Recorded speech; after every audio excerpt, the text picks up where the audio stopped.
For you, Master Dick, a cucumber sandwich. Thank you, Alfred. And Master Damian, as requested, a personal pan pizza with bacon and Tide Pods. I'm training my stomach. I'm training my patience. Okay, so, planning the bachelor party. If we call it that, I'm not going. I've been dreaming about this since I was a boy, Damian. You're not taking this from me. You have weak aspirations, Grayson. Don't ever let anybody tell you you're not his son. They're doing laser tag at the skate park this weekend. I'm not sure skateboard laser tag is Bruce's idea of fun, Damian. Oh, so I guess we should all just stare at our computers in our rooms then. I like that idea. Am I not a part of this planning committee too, guys? Not now, Tim. Maybe when you change your stupid fucking name. I still haven't gotten my lunch. Alright, no bad ideas. What else we got? Booster was telling me about the VIP package at Paradise Lost. The strip club? How long have you been hanging out with Booster Gold? I don't know, time travel's tricky. We're not going to a strip club, Damian. You're 13. I had my own personal harem at age 4. How'd that custody battle work out for my dukes, Damian? I liked you better when you were dead. Hey guys! Hey guys! You're listening to the podcast that you liked better when it was Fairpoint. Yeah! We're still doing Batman! I'm Nathan K. I'm still Craig Lewis. Still. Always been. Haven't changed yet. Name change papers have not come in yet. They haven't been thought about yet, but now they are being thought about. You gotta think about it before you rush to it. You know, like that Silver Fox Shadow Fist only lasted so long, so... Right. So, maybe I stick with Craig. I don't know, the new Denzel. I like that. That's what my application's in as. The new Denzel Kappesser. That's gonna get you very far in your film resume. Hey, does he any relation to the old Denzel? No relation. Damn it! I am the new Denzel, no relation. How are you? I'm excellent. I'm super excellent because we aren't done with Batman. We're not done with Batman, and neither is Batman. Well, this is part 2. I mean, to be fair, I don't think Batman's ever going to be done. Maybe not. It can go forever. Sadly. I mean, there's like currently 20 Batman titles. Oh, when I say sadly, I mean for him, for the character, not for us. I love that Batman keeps going. That's great. Is this foreshadowing that Batman just can't be happy? This is part 2 of our look at Tom King's Batman. Yes, and while Tom King is a major part of this, no Batman story is complete without excellent artists backing him up. Yeah, he's the writer. Last part, we failed to tell you all the names of the excellent artists who contributed to this run of 53 that we're talking about today. Yeah, go back and listen to the first part. Don't just jump into this one if you did that. Like, that was dumb. Right. But I do want to give so many props to David Finch, Mitch Gerards, Mikhail Janine, Joel Jones, Tony Daniels, Clayman, and Lee Weeks. All of you, bravo. You have made it a pleasure to read these words of Tom King's. Clayface? Clayman. Oh, Clayman. Not face. He's doubling as a comic artist. So he had to change his name for tax purposes. I just thought that was what Nightwing like called him to like get. He's like, "What's your name again, Clayman?" You know my name. We worked together last year. Are you a Batman villain or a clay fighter? Bad Mr. Frosty. I got it. It's Bad Mr. Frosty. Is that what he should change his name to, or what I should now change my maiden name to? What you should change your maiden name to? Yes. You're listening to Fair Enough. My maiden name is the new Denzel Kappesser. And my maiden name is Bad Boy Frosty? The Clay Fighter episode's coming soon, folks. It has to now. Oh, I've actually been wanting to do that since before we started. Like it was going to be one of the first 10 episodes of Fairpoint. Let's stick a bookmark in that and move on with Batman. We've got all night. Where did we leave off? We're looking at the first 53, and we left off somewhere around... somewhere in the 30s. Somewhere in the 30s. We're on Everybody Loves Ivy. Okay. A Wonderful Tale. Is that what it's called? Kind of. Yeah, it's what it's a 3-issue arc. Okay. Poison Ivy is feeling the effects of PTSD from the War of Jokes and Riddles. I read this arc before I read the run. Really? It was the first thing I read in between the annual that I read about. We talked about that last time, I believe. Yeah, we did, right? Yeah. Yeah. And the series itself. I read this because I got it for free on Free Comic Book Day. Oh, nice. Yeah. It's a hell of a free comic book. Yeah, it's great. It definitely, I got all 3 of them. Yeah, it holds up. That's why I was I realized, oh shit, I've got 3 issues in a arc. I'm going to go ahead and read this. And yeah, it holds up on its own, like, as a story. Like, you're a little confused. You're like, there's a bat burger. Oh, yeah, because they brought that in. Yeah. There's lots of small things. The small things, Tom King understands about the other characters in the DC universe. So Ivy has control of all the heroes and stuff, right? So, like, everybody's like, oh, there's no way that Catwoman can beat up all the Flashes. Well, yeah, if Ivy's in control and all she knows is how to use speed and not control it. That's what, she has control of everyone on Earth. Everyone on Earth at the same time. And how, every single one. She's trying to listen to them with Superman, with his super hearing. Clark would know when to shut off his ears, and his hearing. But, like, Batman just gives out this loud, shrill whistle. Takes out Superman. Yeah.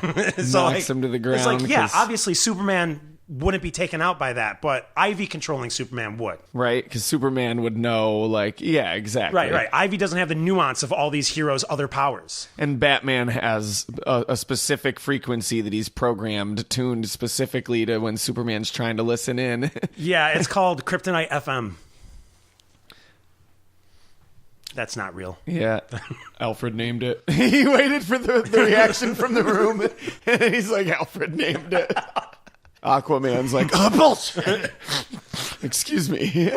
You would have gotten away with it, too, if you would have just said Dick. Dick came up with it. But yeah, there's so much to be happy about in this.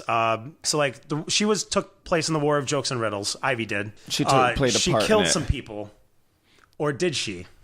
She actually didn't. She played a part in it. The story didn't take place during it. It was later. And what I mean is this is after. This is her feeling the PTSD from the War of Jokes and Riddles. It's back to the main continuity of the Batman run, and that was in the nebulous past. So, like, it comes up. But what I love is also the Harley Quinn. Like, that's the way they stop her, is by getting Harley Quinn to, like...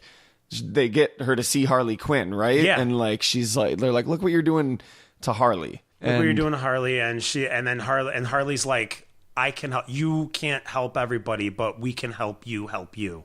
Yeah. Pretty much. And of course she's going to listen to Harley. They're bae. And that's great. Cause it's like Batman knows, like Catwoman knows too. Cause like they're friends, like Catwoman, Harley and Ivy. It's not quite Batman, Superman level of friendship, but it's like, up there is one of the greatest friendships in DC Universe here is Ivy and Harley.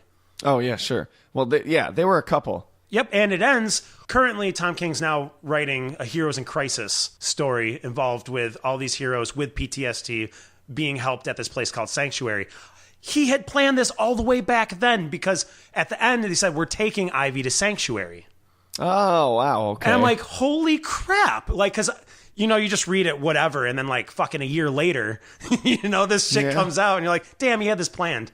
Right. It's very possible he wrote a lot of it already, Right. Like, how long as a comic writer does it take to write those issues when you're on a roll and getting paid to, Or at the very least, have it all mapped out ahead, and not, like, dialogue written, but... yeah. Like, in his head right now, he says he's got over 100 issues of Batman. Yeah. So, we'll see. Fingers crossed. And then there's it follows it up with a small one shot of Catwoman picking out her wedding dress. Oh, okay. Yeah, that was cool. She breaks into a bridal shop, right? While Batman is sleeping. So she does this at like 2 a.m. Batman's sleeping. She sneaks out of bed. That doesn't add up. right? Yeah. Because he's happy. He's content. Exactly. And he's sleeping. So she sneaks out unrestfully, goes to try out a dress. And while she's doing this, she's going through her own past with Batman and all the different changes that they've made throughout their careers. They're saying, oh, we're always changing. And then there's this one splash page towards the end. They're just jumping across the rooftops in their current form, Batman and Catwoman. And he's saying, we're always changing. And then she's like, outfits?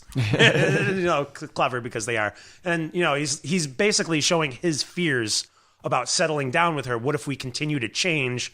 What if we fall out? And then she's like, no, pretty much grounding him and telling him, we aren't going to change. The only thing we're going to change is our clothing. Okay. And that was really cute and then sad to think about for the future. Yeah. Wow. It's been great. Wow. Yeah. On a second read, like I reread issue 50 right before we recorded. And yeah, it does. It reads differently on a second read. I can imagine the rest of it does too. I want to get to that chronologically, but there's a lot I have to say about 50. Yeah. Leading up to that, Booster Gold gives the worst wedding present ever. Oh yeah, this was a fun arc. He goes back in time and saves Batman's parents. Booster Gold, for those that don't know, is just like a wannabe superhero from the future, right? Right. He's a nobody who stole some future tech device, goes into the past, and because he's got future tech device, he's now a hero because he's got what the past doesn't have. Yeah. To help him make him. So he's what they call him is the greatest hero you've never heard of. And yeah, he was like, what'll be a great wedding present for Batman? I don't know, his dead parents. Boom, Booster Gold. Who wants to give me a live action TV series? All right, high fives. I did it, guys. So I can make him realize that, life is better off the way it was, and he should just kill his parents again. Go back to being Batman. No. And this is actually more foreshadowing, it seems, to show what the world would be like if Bruce was content with life. Yeah, but he fucked up. Fucked up. Well, that's where he fucked up, is Bruce was content. Yeah. Catwoman's just crazy now. Dick Grayson is a gritty, hateful, murderous Batman because he didn't have Bruce to ward him after his parents died, I guess. I don't know why he became Batman, but that's a different story. And not just something else, because, Dick wasn't afraid of bats. He was afraid of Robin, as everyone knows. I left that in the past. And there was a funny little bit with Jason Todd, who had grown up to sell car security systems. Hilarious that accidentally murder the jackers. Get it? Because he was caught stealing hubcaps out of the Batmobile. Yeah, and Batman was basically like, come on, you got to come back. And he's like, no, why would I do that? Why would I? So he locks up Booster. Yeah. And then we get to see, he had to have been there. Like crazy. Yeah. That was, he had to have been there for a while because we see like an emaciated Booster Gold with a big old beard. Oh, you're right. Yeah, at the start. Chained up. And his little Jarvis bot. Skeets got destroyed. I think that was the problem. Yeah. That was an interesting one. He ended up, I forgot. No spoilers. No spoilers. Go ahead and read all of these, honestly. Please do. Because after comes, I said that the Super Best Friend dates was like my favorite of this whole arc. These next two would have to be my second favorite. The Best Man. Okay. Joker is trying to get Batman's attention to have a little chat with him before the wedding. Oh. And there's just brilliant Joker writing. So well done. And just he's like, hold on, don't move, Batman. And, he's got one of the hostages. And he's like, don't move a teensy tiny inch or I'll blam. And then he shoots her. He goes, crap, I screwed up. Hold on, do I got another hostage back here? Yeah, there's dead bodies. I don't want Batman to punch me. There's dead bodies everywhere all around him, and he's like, who's still alive? I need a hostage so Batman doesn't punch me. And it's great. And Batman sits there and listens to him. He gives another version of his origin, and then he goes, about what his mom used to always say, and then he goes, no, wait, my mom couldn't have said that. I tore her tongue out too early in the process. So there's the whole... What is his origin anyways? Did he kill his parents when he was young? Did he not? Yeah, no. But Batman does get the shit kicked out of him somehow, right? And in this, he asks Batman to pray with him, and then there's an explosion. He goes, oh yeah, I forgot to tell you, I planted a bomb in the cross. And then, so Catwoman has to come, and it ends with this is the best here. The two of them talking, Joker pretty much saying, you can't make him happy. You can't do this to him. You can't take him from me. Well, it ends with them. They're laying on the ground. Yes, Catwoman slit his throat, and he shot her. Okay, and so they're holding, and so he's like holding the wound closed, right? And he's asking if she will reload his clip so he can shoot her in the stupid fucking face. Because if he moves, he'll die. He'll bleed out and die. He decides he's going to give it a shot anyways and try it anyways, and then Batman wakes up. Well, I love the exchange there, though, with them laying there, because I love... They get to talk. It's cool, and it's cool to see Tom King playing with the aspects of the Batman mythos that aren't often incorporated into a more serious take on Batman. And one of them is like, oh, the Joker and Catwoman are friends. Right. They were the gang from the back in the day, you know? Yeah. And then they were like, I thought we were close friends. No, I thought you were friends with Penguin. They go, nah, that was Harvey. I was friends with Harvey, and Harvey was friends with Oswald, you know? Yeah. And I love that. That's that's a great, like, but they do it in a way that's like, sure, it is kind of like funny. He's the Joker for one, but like, it makes sense. It's also like, no, it doesn't mean that it was like the Adam West Batman, but like he's taking those tropes you would see in a Golden Age or Adam West era giving them Batman. a more serious package Yeah. that work on a funny, lighter note. Yeah, or like that he would congratulate Catwoman on the wedding because they're old friends. Yeah, and they're like, well, I'm dying. Congratulations on the wedding. And she goes, thanks. It's just like them thinking there. Did Joker die? I finished that comic thinking he died, but also being like... I feel like we haven't heard the end of him. I feel like ScreenRant.com would have crammed a million articles down everyone's throat about how the DC just killed the Joker. Right. I think we haven't seen the last of the Joker. But pretty much Batman comes to, and Catwoman's just there. In the last page, this is where the whole issue 50 changed for me to read it the second time. This last page, when I reread this, Batman says... whatever he wanted, I don't know what it was, but he didn't get what he wanted. And then Catwoman just starts laughing hysterically. End of the issue. Joker did get what he wanted. Joker wanted them to not get married. Joker wanted Batman to not be happy. And I think in that mind, Catwoman had already realized she can't stay with... I feel like... So, you don't think so? Definitely not after rereading 50. After rereading 50, it was more so Holly that pushed the notion, but I think she had kind of already made up her mind that she shouldn't be doing this. I don't know. Because she just laughs hysterically and that's it. And then that's it. Literally, that's it. The next thing you do, they're getting married. The day of the wedding. I don't know. Theories, guys. I'd have to reread it. I don't want to sit here and argue that I don't think so. You know what I mean? Right. I'm not going to die on that hill when it's been a And I'm not going to month die on or the two. hill, but I just want to put it out there as a possibility. Yeah.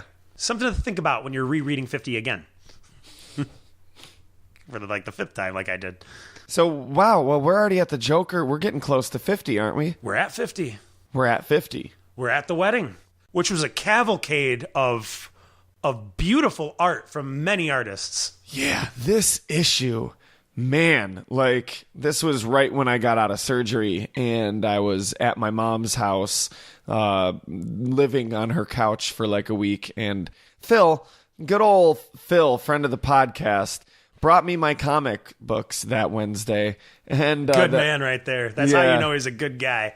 And I read issue 50. This comic is phenomenal. And I showed it to my mom. Like when I was making my lunch, I'm like, Mom, check this out. Like the writing in this comic, like it's so heartfelt. And I showed her the page where Batman asks Alfred to be his witness. Oh my God. And they have that hug. And yeah, there's like half the page is silent. Like it's Alfred looks at Bruce and he comes over and sits next to him, looks at him again and just hugs him. And like he says, you were there for me in the start and you were there for me in the start. He was like, it's been just you me and you since the beginning. So figured it would be me and you. I can't do anything without you. And I showed it to my mom and she like laughed and was like, it's corny. And she thought that was where I was coming from. Like, yeah, you're right. It's so corny. And I'm like, yeah, Mom, that's beautiful. He raised him. He's proud. Yeah, greatest love story ever told is corny. She's yeah. like, no, it's corny. And I was like, it's not corny, Mom. It's... You know, one time you guys always ask for men to have feelings. And then when we do, you call it corny. Yeah, maybe if it wasn't always about Batman. Well, there was that one episode of The Walking Dead. You mean issue. All right. But yeah, there's this issue. So much to love about this issue. And the way you just brought up how they've been a lot throughout this run, but especially in this issue, highlighting the like previous like eras and outfits of Catwoman and Batman. Yes. So in between the story of what's going on, you see you don't know right yet, but they are letters. One Batman's writing to Catwoman, the other Catwoman's writing to Batman. And in each of these pages where they show the letters, just a full page, what I thought were all these variant covers for issue 50 turned out to be just page inserts by all these wonderful artists that have collected different eras of Batman and Catwoman art.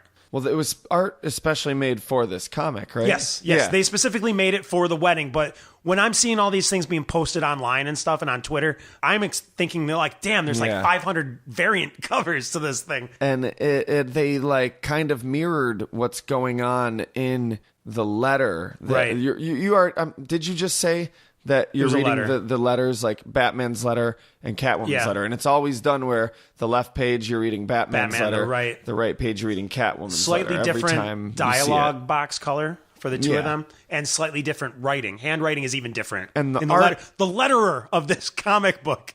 Yeah. You did two personal letters, one from Bruce Wayne, one from Selina, and made them look different enough to know that they were two different people writing a letter. They've been doing that ever since the I Am Suicide or whatever. Yeah. But the art goes right along with like what's being discussed, like when they're talking about the eyes. How they met. And how they met on the rooftop. When she's like, oh, you were trying to save Holly, and you were so angry and motivated by like rage and all this, and like she's talking about Frank Miller's Batman because it was year one, and the art a picture of is by Frank Miller, and like and it's just. And then he's talking about Catwoman's eyes and how they're special, and it's literally the picture is her on her motorcycle with the goggles, making her eyes look huge and in focus of the picture. That was Tony Daniel. So that's good. why it's like, that's what I love about medium. Like, you can exploit your medium. Like, exploit your medium. That's my credo. 3 words: exploit your medium. Like, use it in a way that only it can be used. Right. And so good. And that's great. Like, you could do something similar in a movie or a book. But so I don't know about you, but when I finished this issue, I ended up going back and I reread it. I reread it as in just read the letter from Batman, and then I just read the letter from Catwoman. Did you do that at all? Not until just to get it coherently. No, I mean I just reread the issue today and I noticed things. You know, did you reread it normally though? Or you didn't? Okay. Yeah. I had to go back and I reread. I mean, it's nice to get the coherent full letter, you know. Yeah. But I love the way that it was done. It wouldn't have had the impact if they just had his letter at the end and then her letter at the end. So the first time I read it, I was confused, and I thought they both decided not to show up. Right. No, he decided he was going all in. And and she said, I can't go all in with you. Didn't. She realized, but she was, it wasn't a selfish decision.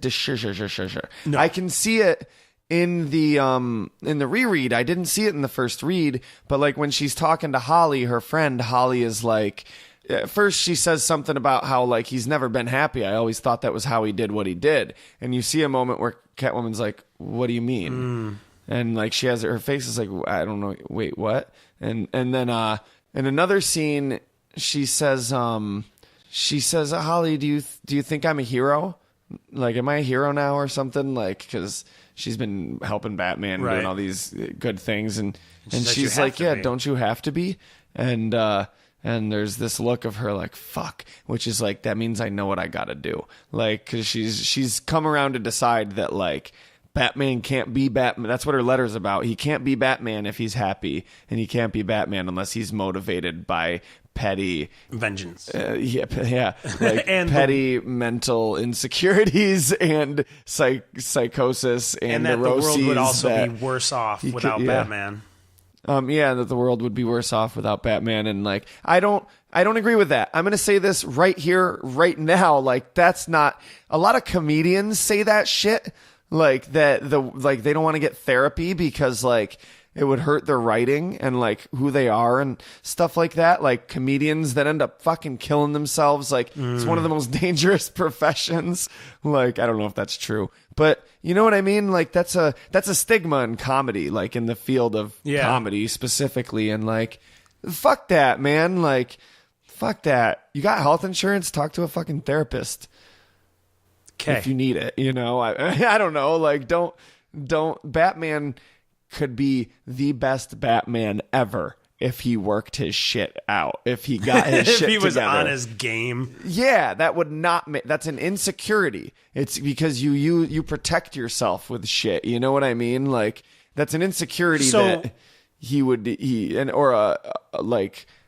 a way to, you know what I mean? Like, stagnate yourself and stay there. And you're like, do you not buy this that Batman would stop being Batman if he was happy?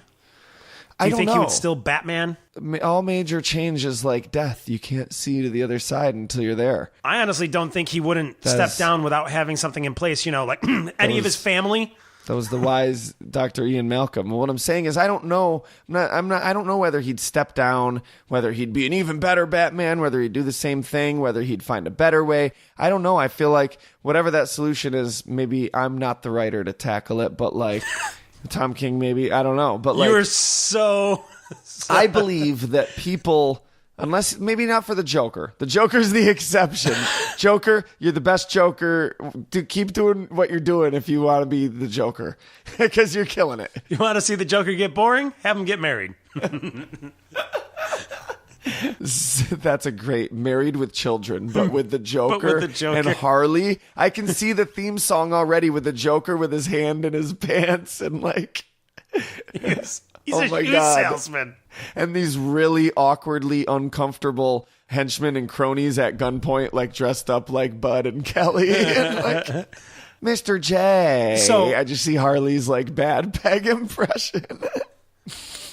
She's like, man, I think there's a lot of problematic things of that show that doesn't translate to 2018. Oh, I think they were aware of it though. You think at the time they were? I think so. Yeah, I think like No Ma'am was like some like satirical tongue-in-cheek version that was anti. I think the men's rights movement. I think the writing holds up. No, I think the writing holds up well. No, like, dude, Peggy is always in the right on that fucking show. Al always fucking loses, dude.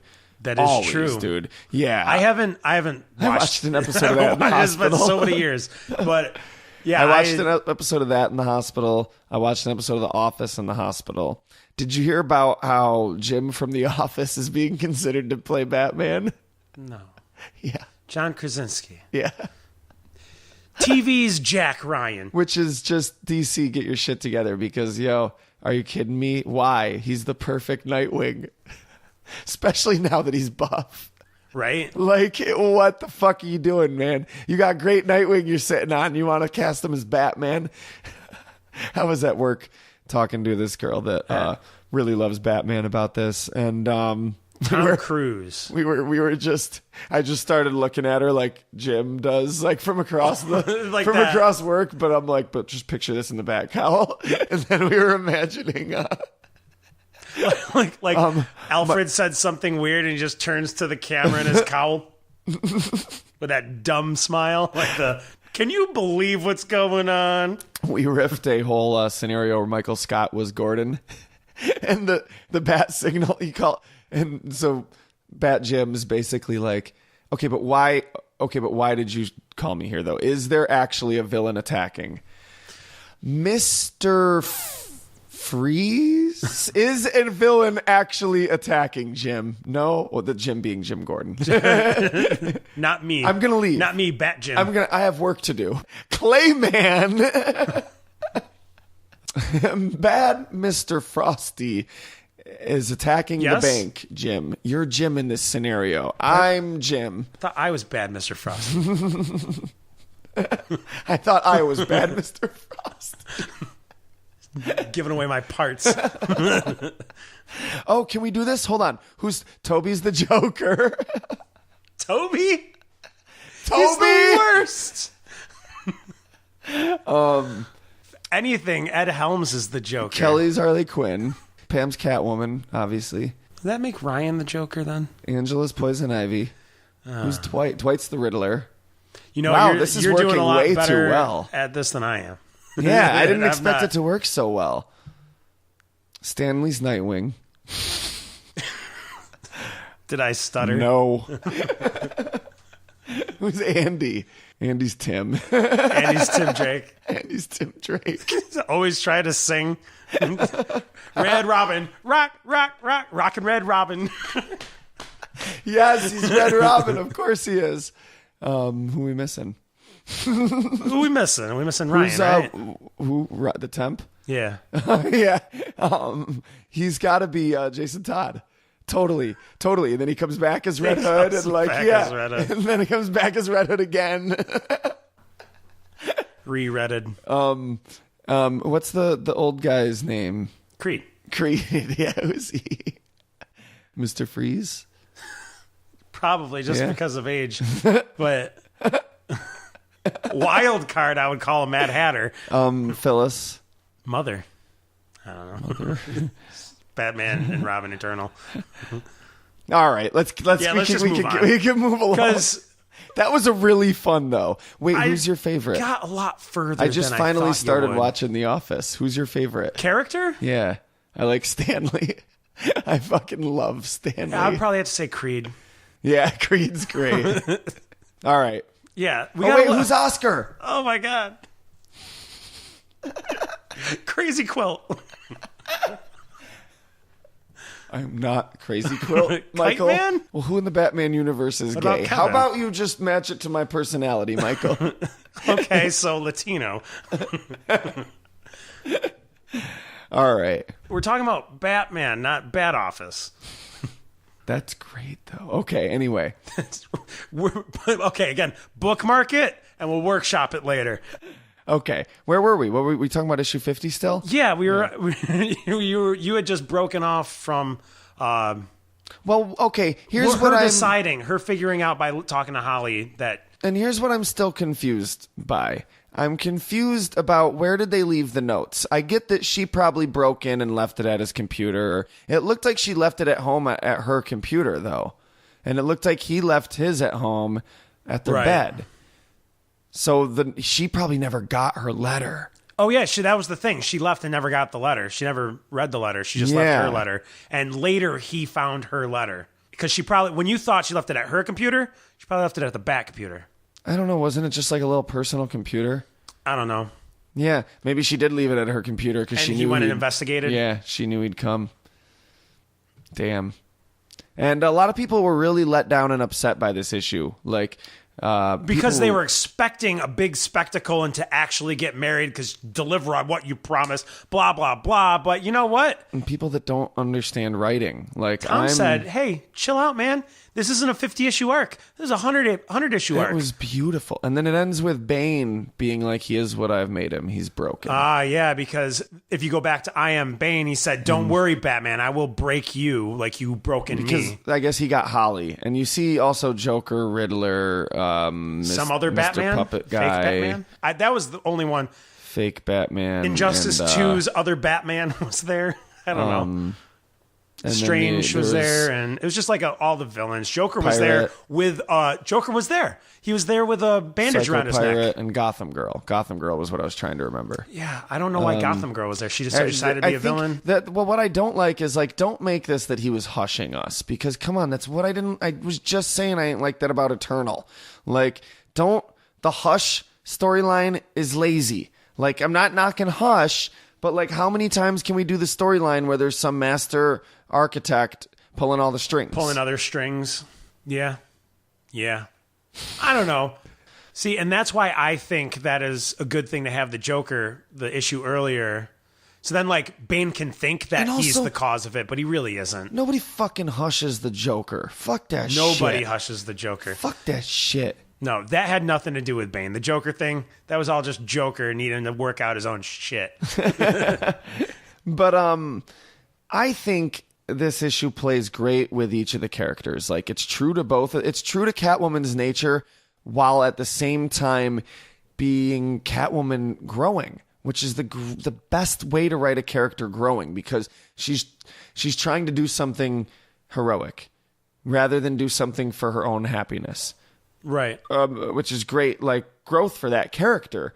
But at the same time, she is doing something that is routine for her character and fleeing in the night. Like it is great writing. Like, and the way that that this whole arc has been about Batman being happy, and the world just fucking shit on him. Like he opened himself up to be vulnerable, and he got hurt. But that's the thing, though, dude. That's what opening yourself up to being vulnerable is.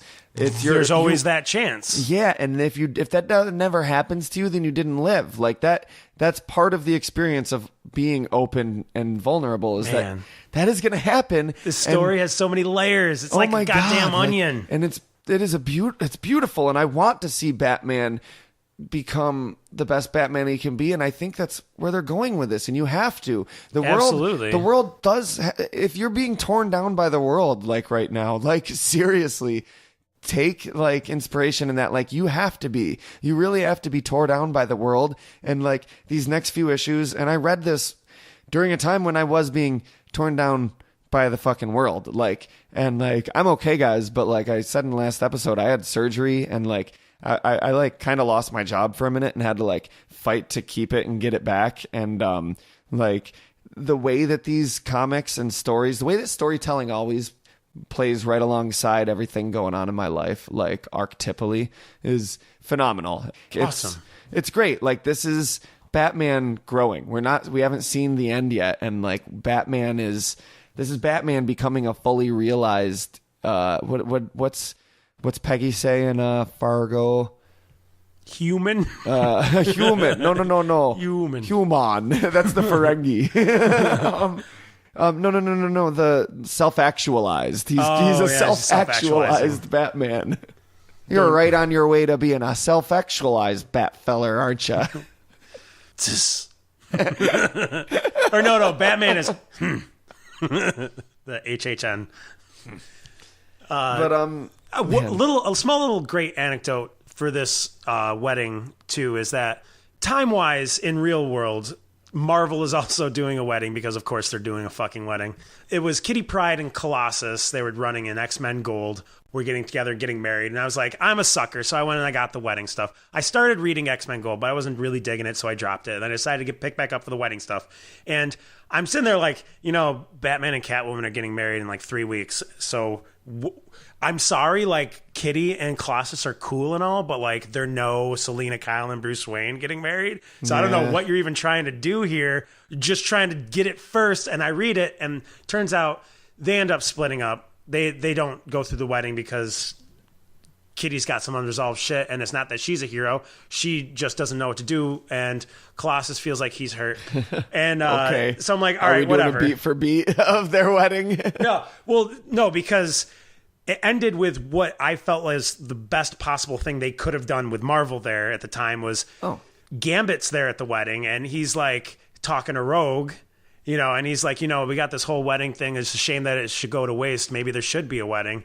And the two of them get married there right on the spot. And I'm like, favorite Marvel couple. Oh, that's awesome. Yeah. Gambit and Rogue are now married, and it makes so much sense, especially after they had the Gambit and Rogue side story where that's a much bigger deal. That's a much bigger deal than Kitty and Colossus. Yeah. Don't get me wrong, Kitty and Colossus are a big deal to a lot of people because they're a lot of X-Men fans. They're like the favorite, but what a great way to have them get married, though. They wouldn't make it a big deal. No, they wouldn't. That's great that they would. They just capitalized on that. They were probably planning that from the start. That's great, right? Because time-wise, too, they had just finished the Gambit and Rogue limited series that ties in where they like did this marriage counseling thing.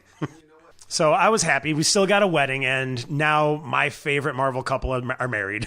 So that's awesome. And then Batman came out, and he left me feeling like my heart was wrenched in a million pieces, but rightfully so. Jeez. That's hard to wrench something in a million pieces. That's some fucking heart-wrenching shit.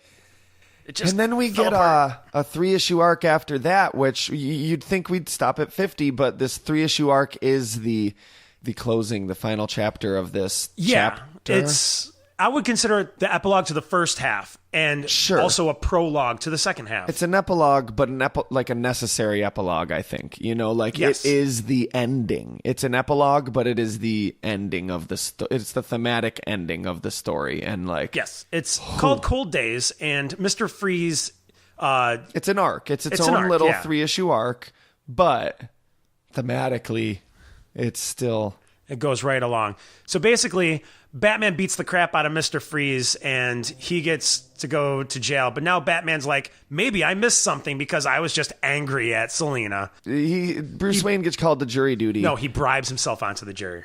Yeah, we find out at the end of the comic. But Bruce Wayne has jury duty. Yeah, right? And it's for a case that that concerns Batman. Batman beat the living shit out of Mr. Freeze. Mr. Freeze confessed to a crime, but then he says later that he didn't do it. And the whole jury is like, yeah, Mr. Freeze is full of shit. He's a villain. He kills people. Batman saved us all the time. Batman's never steered me wrong. Yeah, he don't make mistakes. This is an open and shut case. And Bruce Wayne's the only one on the jury who's like, guys, that's not fair. Hold on. We owe it to Mr. Freeze. Unless there's without a shadow of a doubt. And I don't think that's the case. So, like, for 3 issues, they go over it. Meanwhile, Dick is out and about as Batman, which I thought was great. I thought it was great to see the interaction between him and Gordon, where Gordon's like, oh, I don't remember what he says, but, like, when he's like, oh, it's you. He doesn't know who, like, oh, right. either Batman is, but he knows that there's another one that comes in, and he's like... What's going on? And he's like, no, he'll be back soon or something. Like, don't worry. He just went to the store or something. He just ran to get some cigarettes. He's buying bat pads. He went to the skateboard park. To play laser tag. I loved it. And think about this whole arc as like the classic film 12 Angry Men, but with Bruce Wayne being the lead, the ringer of... Maybe we should think again about whether or not this guy's guilty. And he convinces them to vote not guilty. And I think it's interesting that a lot of people read this and immediately said, that's verifiable proof that Bruce Wayne is an atheist. And then other people read it. My God. And said, that's verifiable proof that Bruce Wayne is a Christian. And I'm sitting here thinking, Bruce Wayne has played with real gods. Yeah. It's fucking clickbait. Like... I hate that the fucking articles. I feel like it's just articles being like, DC confirms Batman an atheist. That made me so angry. Where did it say anything about atheism? He asks somebody, do you believe in God? And they ask him if he does. And he says, I used to.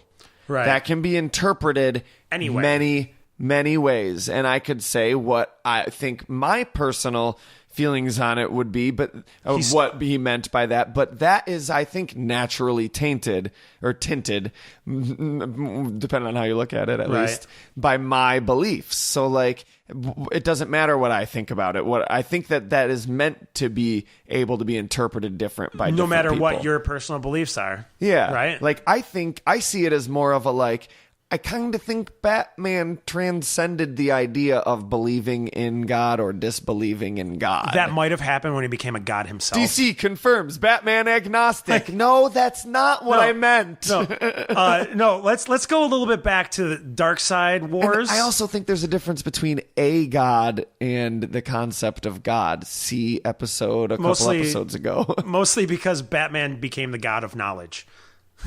Literally, in this canon, he was the god of knowledge. I think you could meet deities and realize that deities exist and still have questions about your God. About God. About I don't know. Listen to the episode. Go back to that other episode. I don't know, but that really made my blood boil. I just hate the fact that people like act like it's so decisive. Like it's literally an open-ended question, like a feeling. At the end, though, when he's talking to Alfred, and he's like, "Alfred, I'm coming back. I'm ready to get back on the ball. Will you get my old suit ready?" And Alfred's like, "Sir," because I imagine he's like, "You mean the one that you're about to get killed in?" Like what? The old suit that doesn't have anything, like. No protections. You made that shit when you were like 20, dude. It's really just like Tobey Maguire's original Spider-Man costume. The sweatshirt and mask, ski mask. No, it's black. Okay, Daredevil's original costume. Excuse me. And he's like, I don't want to be wearing the one I was wearing when we. Just do it, Alfred. I don't think he's like when we and he's like, I got you. Okay, yeah. Say no more, fam. And then he's like, I need to reconnect with who I am.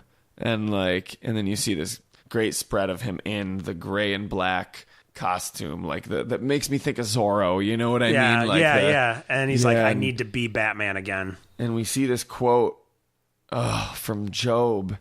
I'm just gonna. You wanna do the Job quote? Yeah, I've got it saved. I've got that page saved on my computer. He had a lot while he was trying to convince the Christian woman that Mr. Freeze was innocent. He was quoting Job. Yeah, and that's where one of my friends said, hey, he's definitely a Christian, and I was like, but atheists know the Bible better than most Christians. I don't think Batman identifies as an atheist or a Christian, and I think that's up to the readers. I think Batman should be apolitical and a-religious. I really do. I can agree with that. It should be removed from and that's not making choices there. Yeah, not to make him, partially to make him accessible to everyone, but also because I really think it's to the strengths of the character. Like, I really do. Like, some characters shouldn't be. And I think there are ways you can look at Batman and be like, Batman's super conservative or Batman's super liberal. And you can have a take on whether you think he leans which way. And I think that's great because I can see the evidence for both. And like I said, I think Batman transcends your ideologies. But, right. And if he was anything, he'd be a proper libertarian. But maybe that's because I value transcending ideologies. And someone who values liberalism or conservatism would be like, well, I think he sees the value in conservatism. So, like, I don't know. There are like several moments where your modesty is flaring. I don't know. The quote from Job is it says, then Job arose and rent his mantle, and shaved his head.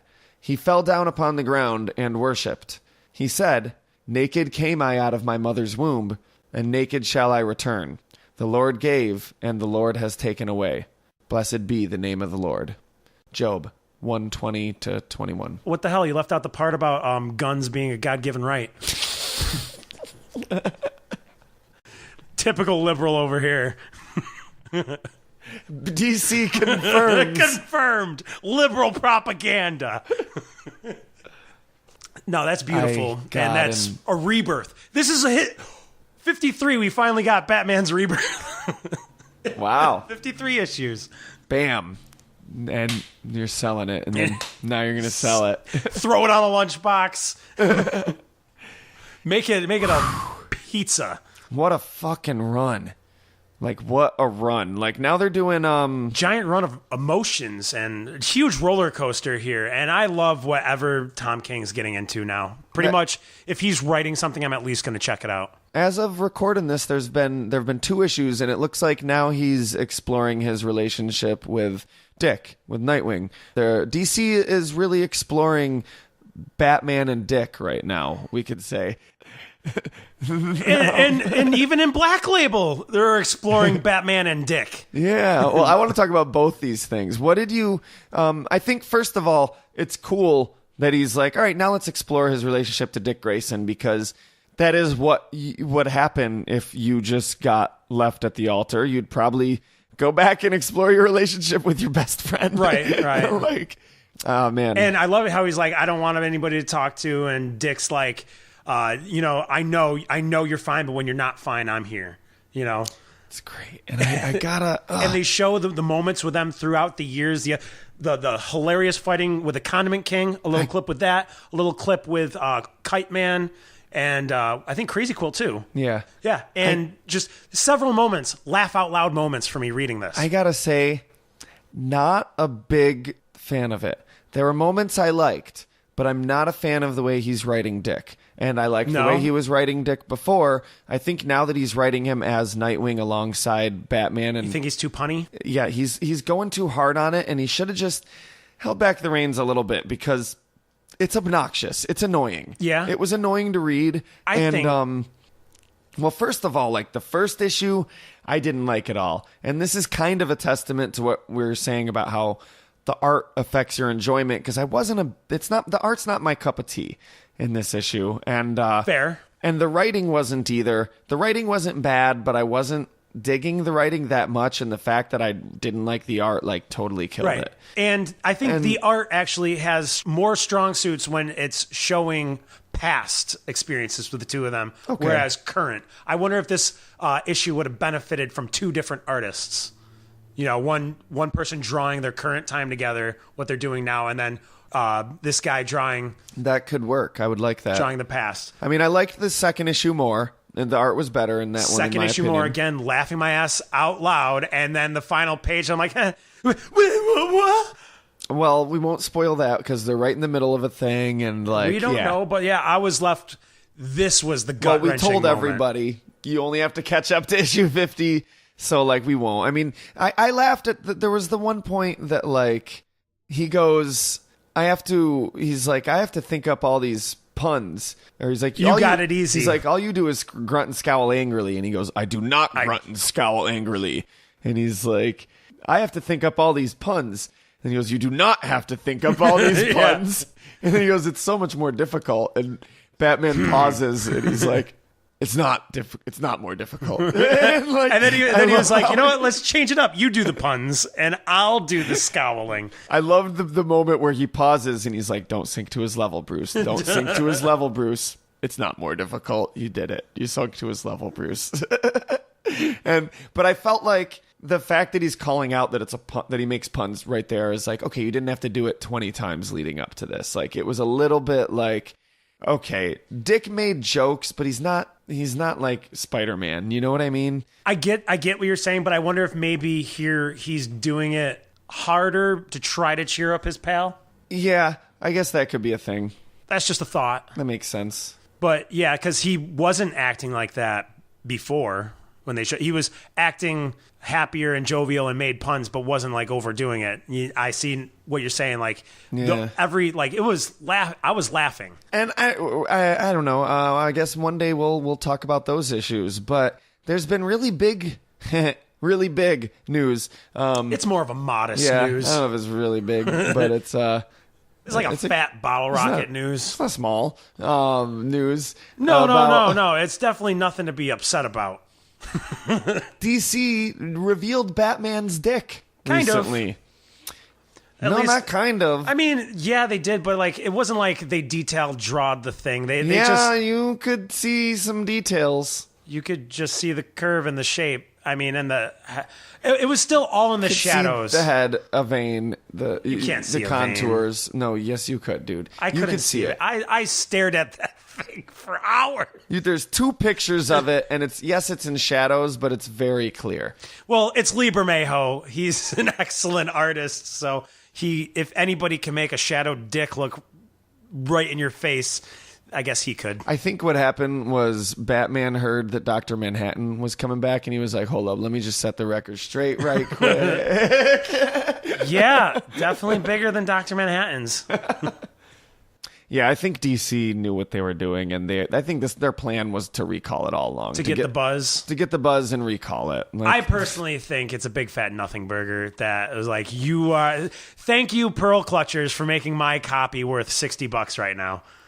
Oh, but you know what I love is that if you read, look at the panel, and it works so well because he goes negative, and he goes negative, affirmative.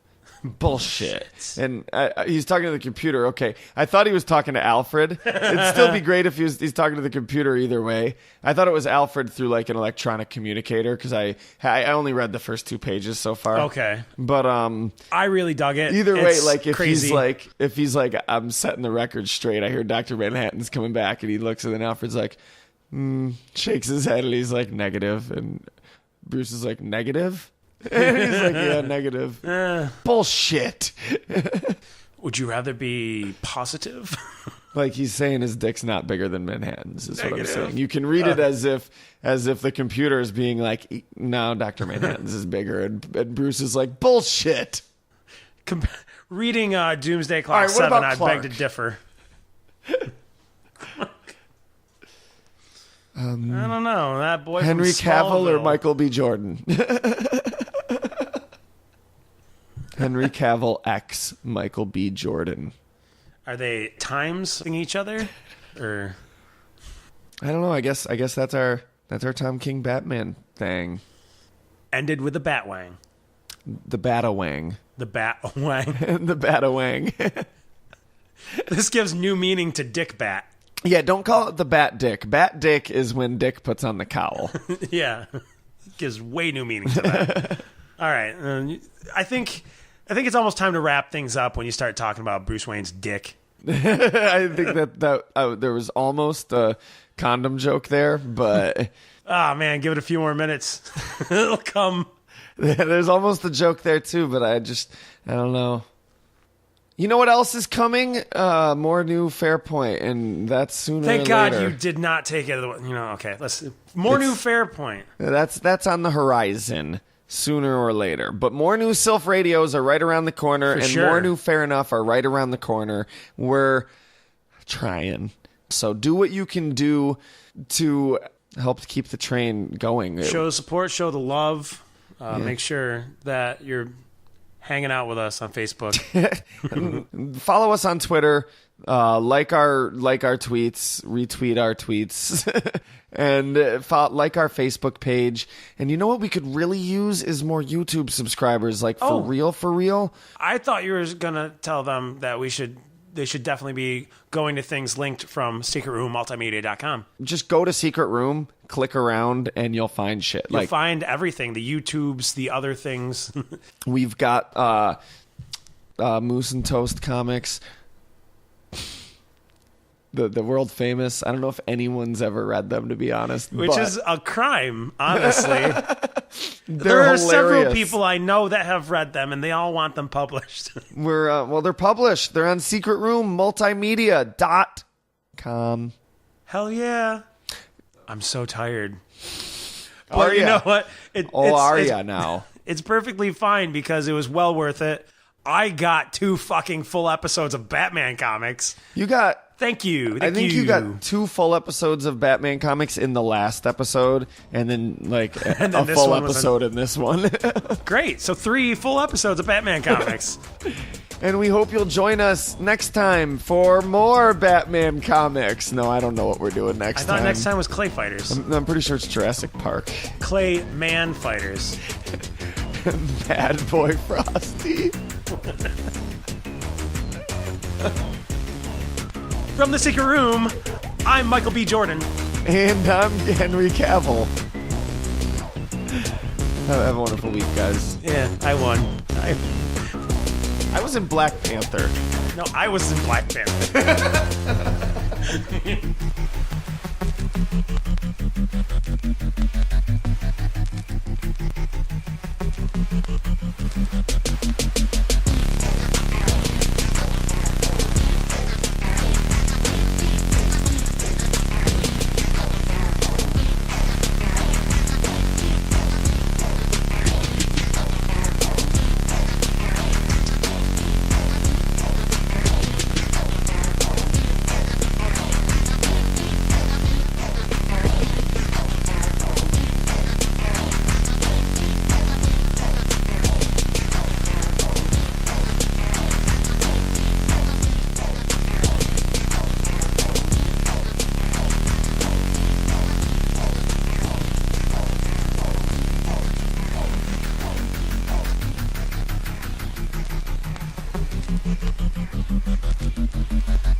I don't know how I didn't see this coming.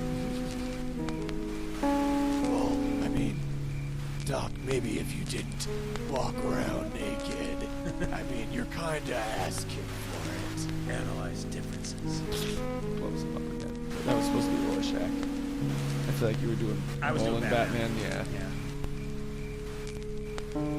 You were doing Rorschach. That's great that you were doing Rorschach. 'Cause I That's thought okay. your Batman was a little off. Nolan Batman is doing Rorschach too. Yeah.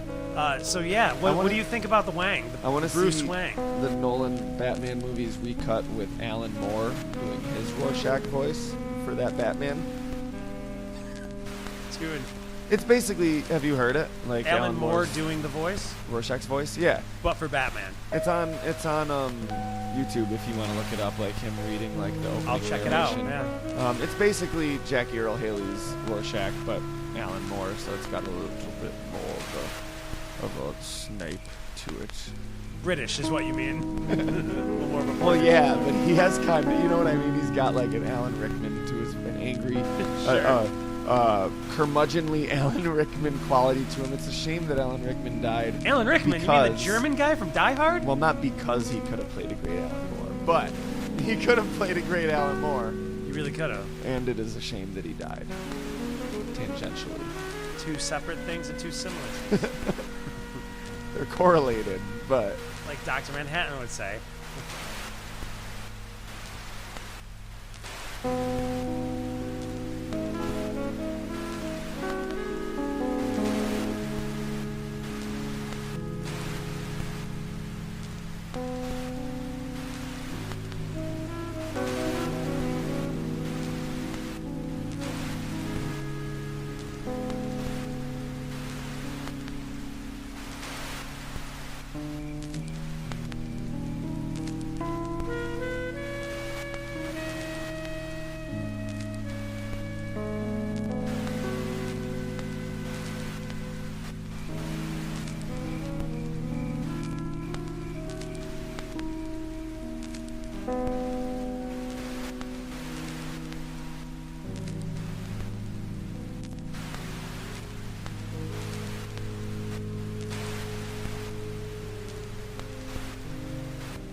Lizzie?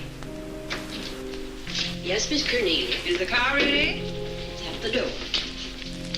Miss Cornelia, them servants you brought from the apartment are talking about walking out on us. Really? I know they don't like it here, but I didn't think it was that bad. But they've been hearing things about the killer that the police call the Bat and the murders that he committed here this past winter. Now people are saying that he's back again. Well, how can they be sure of that? Has he committed another crime? No, not yet, but that ain't saying that he won't. Here's something else. You've heard about the bats they have here. Animal bats, the kind that fly.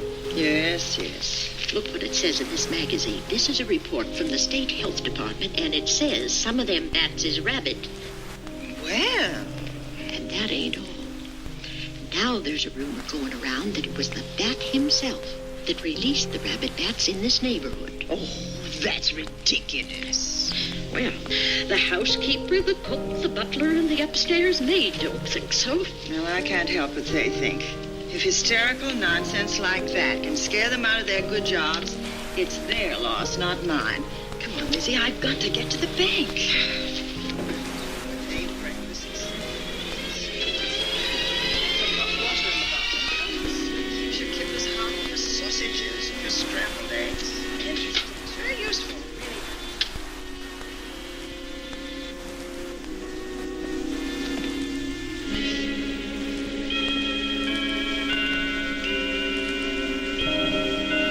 That clock hasn't struck the hour in the last 10 years, if I'm to believe what Mark Fleming told me.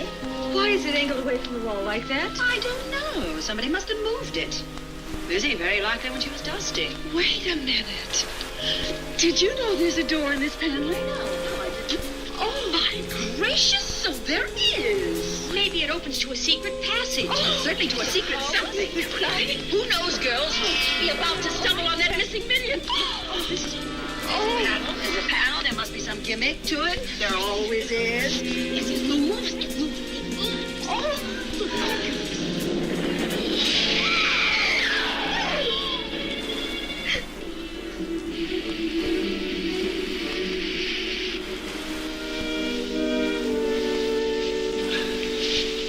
Horrible. As if his throat had been torn by some creature with fangs or claws. That's his sign. We found it on the others he killed. I'd hoped those reports that he was up to his old tricks again were pure imagination, but apparently they're based on fact. He's come back. Back to the scene of his kills. Yes, that's who I mean. That's who did this. The Bat.